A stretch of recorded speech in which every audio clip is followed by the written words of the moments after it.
Here's a couple of before pictures. We're fixing to take down all this wallpaper, and it turns into quite a mess. We've got to retexture the walls and everything after we're done removing the wallpaper in the kitchen and the bathrooms.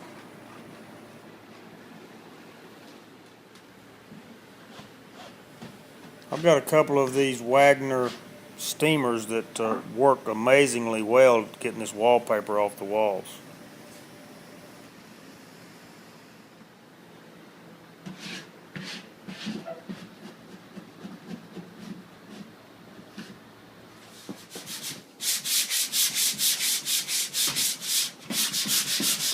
Once we got all the wallpaper down, we skim coated everything with mud, sanded it, and got it ready to blow texture.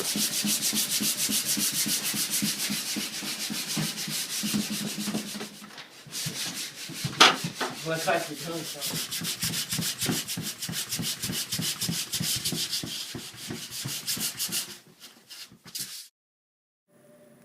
They had a piece of crown molding up on this ceiling all the way around, but they didn't have texture behind it when we removed it.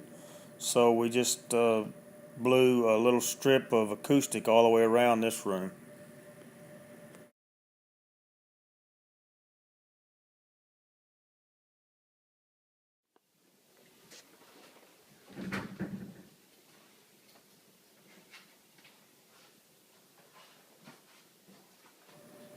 This is the main bathroom, the main hall bathroom, and we took all the wallpaper down in here too, and it really give us fits. It just didn't want to come off with the steamer, or it just didn't want to come off. So we really had about a day and a half's worth of work in here getting the wallpaper off. And then we mudded it all in and blew texture on it. I had some holes in the wall that I patched, and then we ended up patching the acoustic on the ceiling also.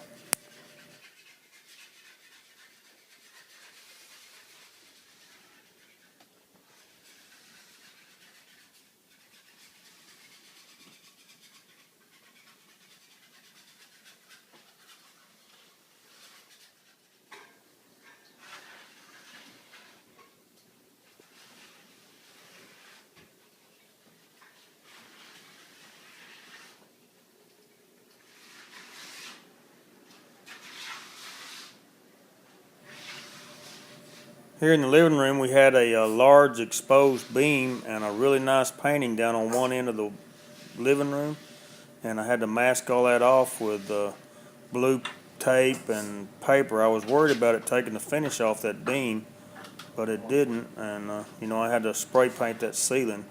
It was acoustic and had never been painted before, and I was worried to death I was going to mess something up, but it all come out great.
If you remember from the first pictures, there was a drop-down cabinet right here over the stove, and we took all that out and patched the ceiling up there. That's the piece we took out right there. But it just really opened up that living area between the kitchen and the living room. We patched that hole and everything come out great. This is a spot around the air conditioner duct in the bedroom that I guess had been condensating. So we just built us a little tent right there and scraped off a spot and patched around that while we had the acoustic mixed up.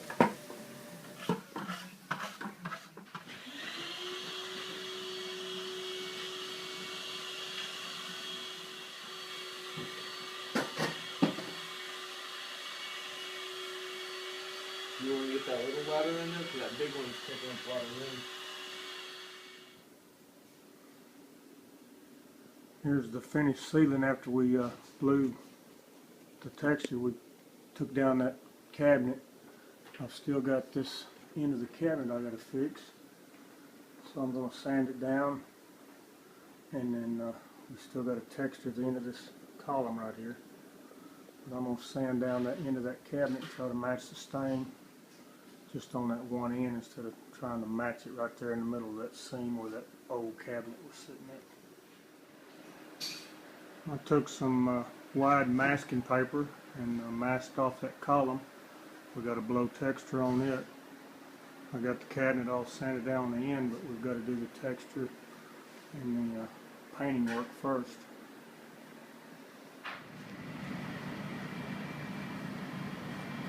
Here's our bathroom all textured and painted. It's ready to start doing the tile work. There was linoleum down. Got it all stripped up. Just got it drawn back into this carpet here at the doorway. I'm going to go ahead and put on new baseboards all the way around. I'm fixing to lay tile in here in this vanity area and the bathroom. We've still got a little more linoleum to pick up in here in the bathroom. But right here is where I'm joining into existing carpet. And what I'm going to show you how to do is how to put down a piece of tack strip before you start your tile job that will accept that carpet edge after you're all done with your tile job. First thing I did was remove the old tack strip and the Z-bar stuff that was holding this carpet down because it was crooked. So now I had to go back to where I had at least enough room on that carpet to cut a little bit off to the tile. Once I get the tile laid, I went a little farther than I wanted to go, but I didn't really have a choice. So you roll the carpet back, and now once I get this tack strip laid, this line right here is going to be my tile edge, and then my tack strip is going to be right here, and that'll give me a little gap where whenever I stretch this carpet back in, I can tuck it in the end of that gap.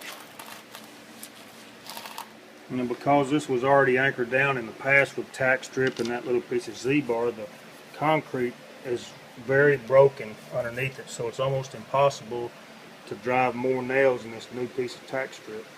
So what I've got to do now is I'm going to pull these nails out of the new tack strip and drill holes in the concrete and set plastic anchors and then put a bead of liquid nail underneath that. So I'll set a plastic anchor every foot and then a solid bead of liquid nail underneath that tack strip, and it'll be there from now on.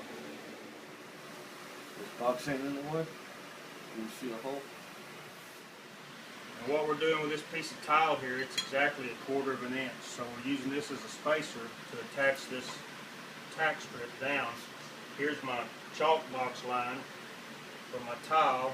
This is 1/4 inch over, and then we're anchoring the tack strip. When I'm anchoring it, I'm going to hold that spacer. You got it.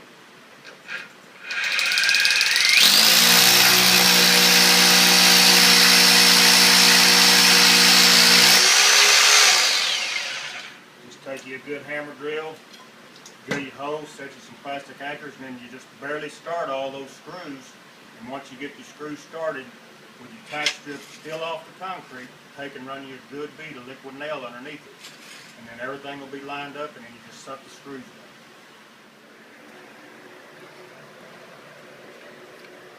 down. Okay, now we've got all our screws in, and they're all very loose, and the tack strip's up off of the concrete. I'm going to take and run a bead of liquid nail right underneath that tack strip, just a real good bead of liquid nail.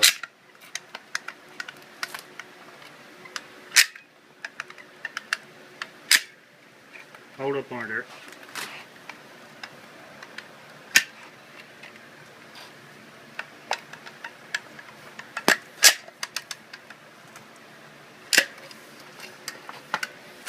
Okay, now we're going to suck these screws down.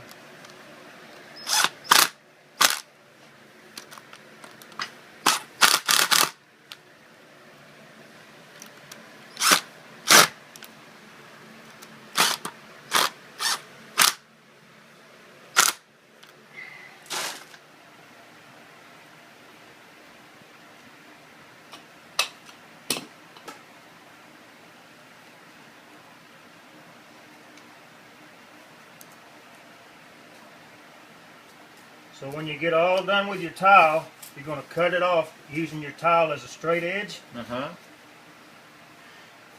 And then just take your kicker and kick just a little bit of pressure on the back side, and that'll give you just a little extra. And then you just put a little pressure on your kicker, and then you just tuck it down in that gap that you created between your tile and your tack strip.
Hello, this is Ron and Belinda Talley. We live in Burleson around the Saddle Hills area, and we hired Mike to come and do an assortment of remodeling jobs, from painting to tile, to taking down some kitchen cabinets and opening up rooms, and Mike's very diligent and very thorough, and does the job until the job's done right.